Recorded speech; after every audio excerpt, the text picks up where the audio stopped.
이 난로는 지금까지 만들어진 가장 효율적인 난방 시스템 중 하나일 수 있습니다.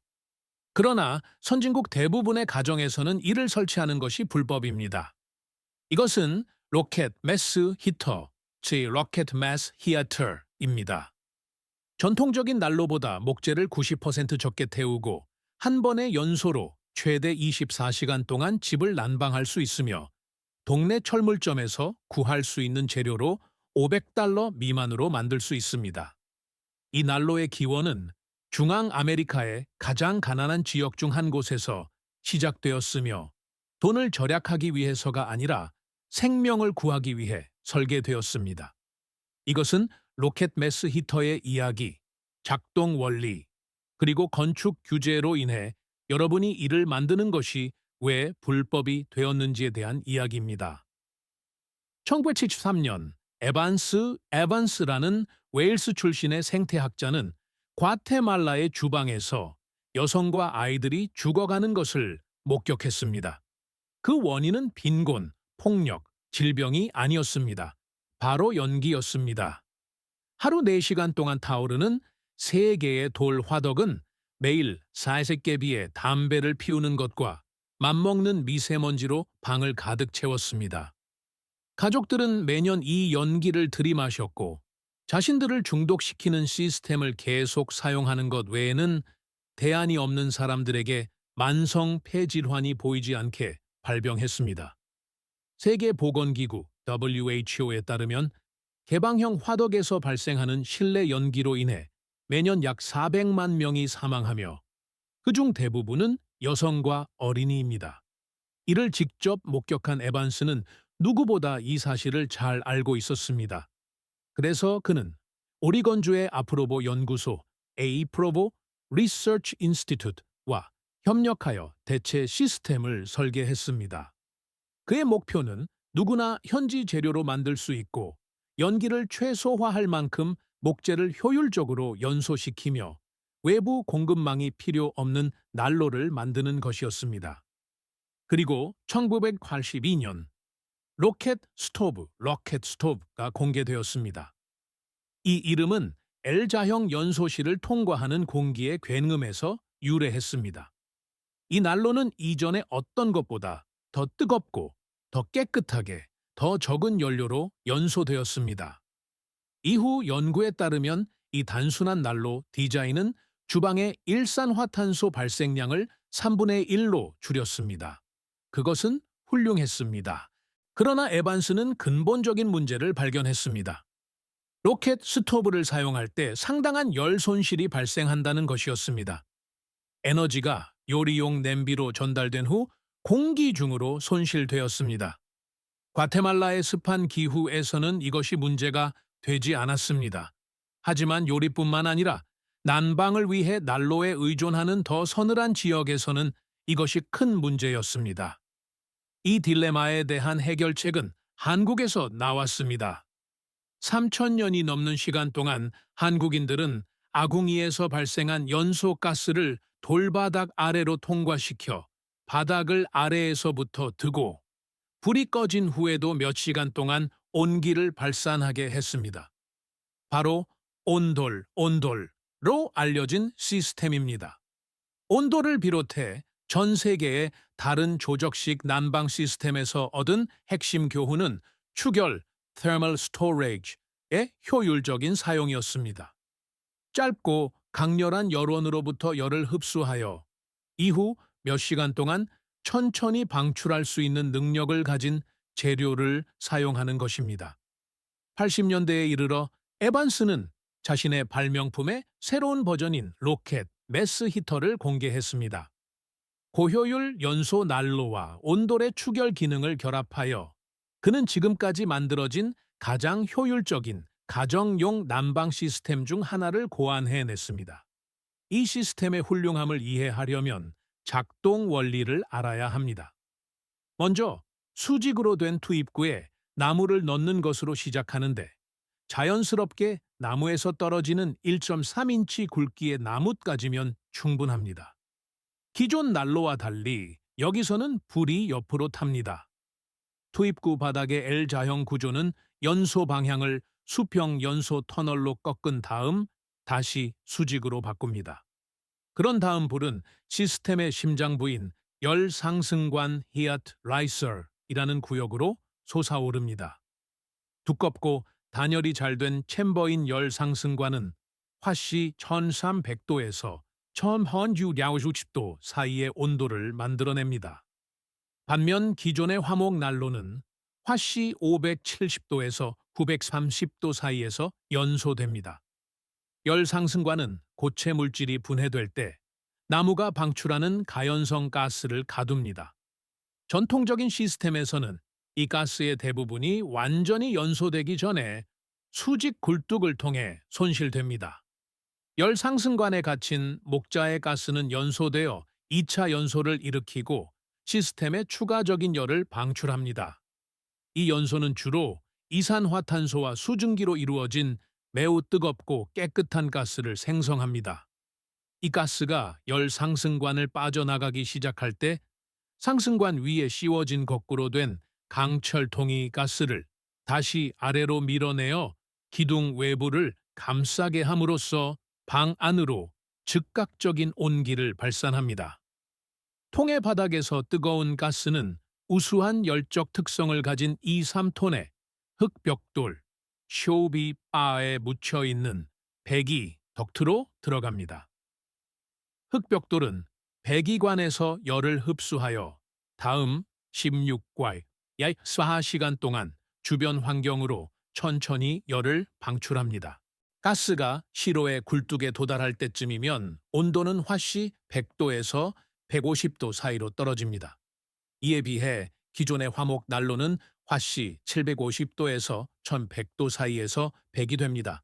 그리고 그 온도 차이의 1도 1도가 모두 건물 안에 머문 열입니다.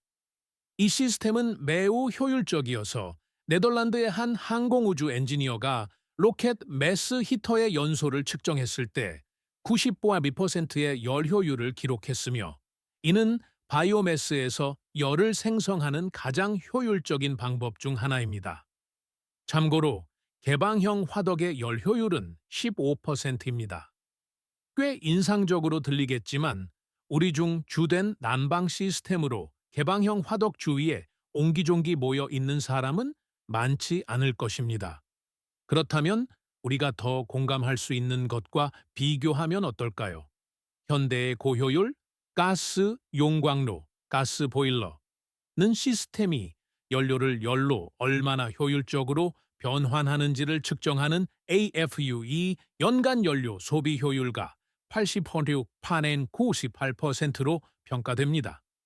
경쟁력이 있어 보일 수 있지만 여기서의 차이점은 AFUE가 열의 전달이 아닌 변환을 측정한다는 것입니다. 이러한 시스템의 문제는 가스 중앙 난방이 공기를 드고 따뜻한 공기는 위로 상승한다는 점입니다. 따뜻한 공기는 천장에 고여 있다가 문이 열릴 때마다 빠져나갑니다. 그리고 온도 조절기가 온도 하락을 감지하면 용광로가 점화되고 이 주기가 밤낮으로 반복됩니다. 본질적으로 여러분은 집을 난방하는 것이 아니라 집 안의 공기를 난방하는 것입니다. 2톤짜리 흑벽돌, 벤치의 열 질량에 열을 저장하는 시스템은 연료와 비용 측면에서 무한히 더 효율적입니다. 그리고 로켓 매스 히터의 효율성을 보여주는 문서화된 증거는 많습니다. 뉴욕주 북부의 900평방피트 규모의 한 주택은 기존 화목 난로에서 전환했을 때 장작 사용량이 60% 감소했다고 기록했습니다. 콜로라도주 샌루이스 밸리, 세인트 루이스 밸리의 또 다른 문서화된 사례에서는 로켓 매스 히터를 도입한 후 연료 사용량이 50% 감소했다고 보고했습니다. 그리고 필요한 연료의 종류는 나뭇가지 정도에 불과합니다. 많은 사용자가 1년 동안 정원에 쌓인 것만으로 집 전체를 난방한다고 보고합니다. 그렇다면 50년 동안 문서화된 성능에도 불구하고 이 기술이 주류에서 배제되었을 뿐만 아니라 대부분의 선진국에서 건축 규제에 의해 적극적으로 금지되는 이유는 무엇일까요? 간단한 대답은 미국, 영국 및 대부분의 유럽 전역의 건축 규제가 주거용 건물에서 개방형 연소 기기를 금지하고 있기 때문입니다. 그 이유는 밀폐된 환경에서 이와 같은 연소 시스템이 치명적일 수 있음이 입증되었기 때문입니다. 정상적인 작동 조건에서 연소가스는 상승관을 올라가 열 질량을 통과하여 건물 밖으로 나가는 한 방향으로 이동합니다.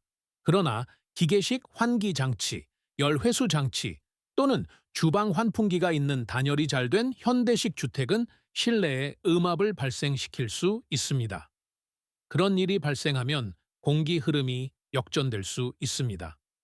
이로 인해 무색, 무취의 독성 일산화탄소가 여러분도 모르는 사이에 생활 공간으로 다시 빨려 들어올 수 있습니다.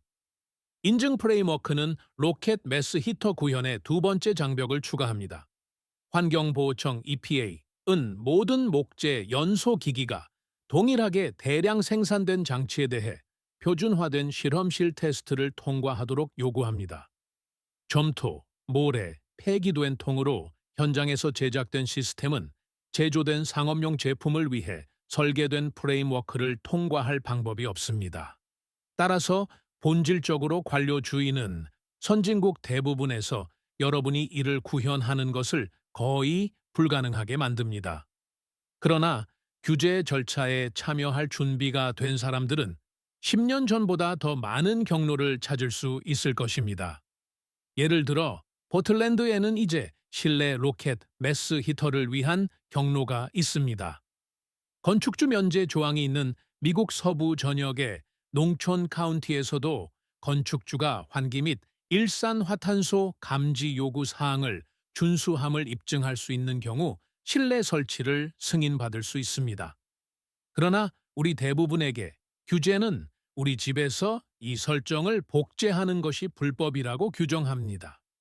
이 상황에서는 두 가지 옵션을 사용할 수 있습니다. 가장 진정으로 접근하기 쉬운 출발점은 작업장, 온실 또는 헛간과 같이 주거용 규정에서 완전히 벗어난 구조물입니다. 이러한 공간은 실내 압력 문제 없이 작동하며 설계 오류의 대가가 일산화탄소 사고가 아니라 추운 작업장인 환경에서 로켓 연소의 기초를 가르쳐 줍니다. 매스 히터의 효율성을 구현하고자 한다면 배치박스 디자인은 건축 규제가 시행하고자 하는 배근접한 몇 안 되는 디자인 중 하나입니다. 밀폐된 화실문에는 외부에서 직접 파이프로 연결된 전용 외부 공기 흡입구가 있어 연소 과정을 실내 공기압과 완전히 격리함으로써 일산화탄소 중독의 위험을 제거합니다. 6인치 배치박스 시스템은 재료비가 $300에서 $700 사이이며 실내 압력 문제 없이 작동하고 로켓 연소의 기초를 가르쳐 줍니다. 배치박스 사양은 크리에이티브 커먼즈 라이선스에 따라 온라인에서 무료로 제공되며 자체 시스템 구축에 사용할 수 있는 가장 엄격한 기술 문서입니다. 로켓 마이스 히터는 3만 년 된 열 원리를 바탕으로 20세기 연소 과학의 힘을 활용하여 구축된 난방 시스템입니다. 그 지식은 얻기 쉽고 재료는 널리 구할 수 있지만 우리 대부분에게 규제는 이를 구현하는 것을 불가능하게 만듭니다. 우리가 다루는 많은 내용이 주류에서 벗어나 있는 이유는 그것이 작동을 멈췄기 때문이 아니라 기존 시스템이 판매하고 규제하기 더 쉽기 때문입니다. 이 이야기가 마당에 있는 평범한 나뭇가지를 보는 방식을 바꾸었다면 채널을 구독하고 좋아요를 눌러주세요. 우리는 그들이 묻으려 했던 역사를 발굴하고 있습니다. 미래를 위한 씨앗을 심으세요. 다음 보물이 곧 공개될 것입니다.